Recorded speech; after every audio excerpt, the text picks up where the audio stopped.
Hey guys, Happy New Year and I hope you had a very Merry Christmas. It's me, Andy, or Cobra Commander TFW here, back for another episode of Cobra's Corner. And I thought I should start off the new year with something quite hideous, something quite grotesque.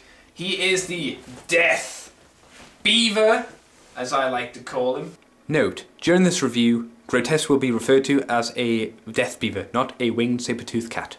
Thank you. He is Grotusque, Monsterbot, Autobot, very good toy, with a really cool little feature that still works, which I'm happy to say. Really nice, unique design, but we'll get into that with the toy itself now.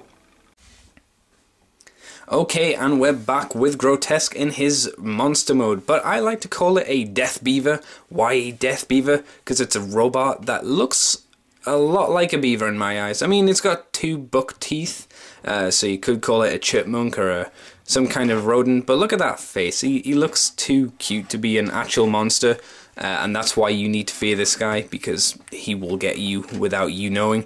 And surprisingly, he doesn't suffer any bad articulation in this mode. His foot moves at both points here, which is kind of cool.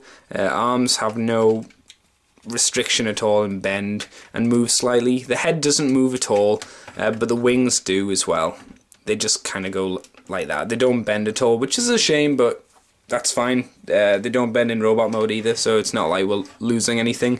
The real selling point on this guy is the detail, and ooh, this guy is nice with detail.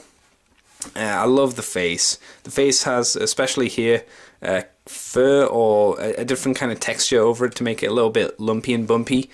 And of course you've got vents here and cool eyes with extra detail planted in them. Nice detail on the wings as well. All over this guy you get some really cool detail. Now I don't know, I'm sure Ralph, the doctor, or someone like that knows, but is this guy meant to have two tails or one tail? Because if it's one tail, they failed. If it's two, then fair enough. But these are kind of stubby little tails, so I don't like the stubby little tails too much, but whatever. It still works.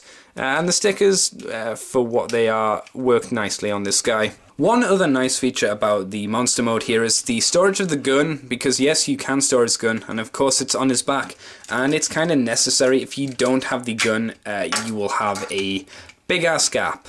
So the gun is totally necessary for the overall monster mode, otherwise you will get a big hole in him, which is kind of a shame, but is a nice way of giving the gun a purpose in both modes. So I will give them props for that, and also you get the rub symbol on the back of his neck, so we'll just put that on there. But there is one thing all of these can do, which is a unique little gimmick, and that's you've seen the giant button on the top of his head. You press this down and he spits fire! Ah!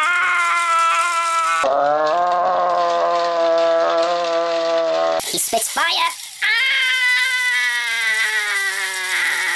And that's why we all fear Death Beavers. But apart from that, I suppose we should have a look at the robot mode now.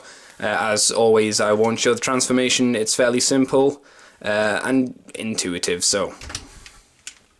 And boom, his robot mode. Okay, in robot mode, you can obviously tell that his head is really, really well made. It's got a lot of detail on it, and it's a really nice, unique look to it. It's one of my favourite features on this toy. It's really good to look at, and it uses some good colours as well. Talking of colours, we of course have the lovely time period where we were shifting into the 90s, and neo colours or neon colours and in-your-face colours were on the way in. So, you know, blue, pink, white, grey. Not the colours you'd think of to put on a robot, but they actually work quite well, and I think they are quite good to look at and make a nice combination for a big beaver of death. So that is a really nice thing that they've done. Even though in concept, I don't think it would have worked too well. Now, articulation for this guy hasn't changed too much from his monster mode. You've still got the elbow bend and swivel at the shoulder. Head, no movement at all, unfortunately, but what can you do? And the legs, well, they don't really move. You need to pull out these parts and then bend them, which shows his tail. So no leg movement at all, but it's a G1 toy, what can you expect? Oh, forgot to mention, you do get his wing movements as well, so if you want, I guess you can flip his wings up and forward for, like, a sun guard or something, or I don't know, or you can move them back. They're just kind of pegged in, so I think if you pull them out, you can probably fold them down more further back if you like. I prefer having them up like that for whatever reason. It's just how I like it. And of course you get his cool gun from his back. A nice gun. Obviously what it has to do is fill in the gap. But again, looks really nice with this guy, and I think it works well. Though as you can see, his wrist can become a bit limp, because that's another part I forgot to mention. The wrist kind of just moves up and down, obviously for the little footsie there. Whoops, there we go. I suppose you can even use his fire gimmick if you like still. It doesn't work quite as well because you need to, you know, jam it up, which pushes the head forward, which starts the transformation. But if you get it going enough, it doesn't really do anything. Yep, I assumed that you'd be able to use it as a rocket pack. I was wrong. Anyway, with that being said, this is the review of Grotusque. What would I say? I'd say this guy's really cool. G1 toys, you know, obviously if you like them, you've probably got him or want him. Good colours, interesting look. He's a Autobot monster, which is kind of unique and cool. And looks great on a shelf with the other ones, though I am missing Double Cross, which is a shame. I will get him eventually though.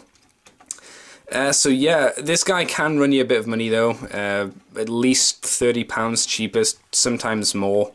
But I totally recommend getting him. He's fun, he's unique, he's a bit different.